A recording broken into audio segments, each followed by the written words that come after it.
Never give up. अगर हम कोई भी काम करें तो उस काम को बीच में नहीं छोड़ना चाहिए। चलिए इसको हम समझते हैं एक कहानी के माध्यम से। एक बार दो मेढक थे, वे जंगल में एक साथ रहते थे। वे जहाँ भी जाते साथ साथ ही जाते थे। एक दिन की बात है, उन्होंने एक बाल्टी में दही को देखा। उन्हें लगा यह कैसा तालाब है। उन्होंने सोचा चलो इसमें तैर कर देखते हैं। उन्होंने बाल्टी में छलांग लगा दी और उसमें खेलते हैं और तैरते हैं। लेकिन थोड़ी देर बाद जब वे छलांग लगाते हैं तो बाहर नहीं आ पाते हैं और उसी में दब जाते हैं। थोड़ी देर बाद एक मेढक बोला, लगता है अब इससे बाहर नहीं आ पाएंगे और डूबकर मर जाएंगे। इसलिए दोस्त, चलो हम दोनों एक दूसरे को अलविदा कह लेते हैं और आखिरी बार मिल लेते हैं। इस पर दूसरे मेढक ने कहा, यह तो सच है मित्र, लेकिन कोशिश करना कोई बुरी बात नहीं है।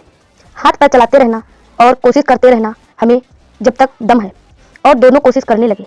थोड़ी देर बाद एक मेढक ने कहा, मित्र अब मैं और मेहनत नहीं कर सकता और डूब जाता है। लेकिन दूसरे मेढक ने लगातार हाथ पांव मारना बंद नहीं किया। फिर क्या, आखिर उसकी मेहनत रंग लाई।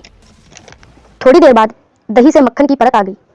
उस मेढक ने थोड़ी देर उस मक्खन की परत पर बैठकर आराम किया और सोचने लगा कि अगर मैं अपने मित्र की बात मान लेता और हाथ पांव मारना बंद कर देता तो शायद आज मैं जीवित न रह पाता और अपने मित्र की भांति डूबकर मर जाता।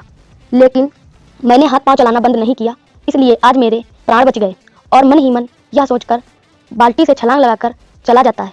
इससे हमें यह शिक्षा मिलती है कि अगर हम अपनी मंजिल की तरफ चलने लगें और आधे रास्ते पर पहुंच जाएं, उसके बाद हमें वापस कभी भी नहीं लौटना है, बल्कि हमें आगे जाना है और अपनी मंजिल की तरफ ही जाना है। अगर कोई काम प्रारंभ करते हैं ना, तो उसको बीच में छोड़ना नहीं है, उसको अंत में ही छोड़ना है, परिणाम चाहे जैसा भी हो। धन्यवाद।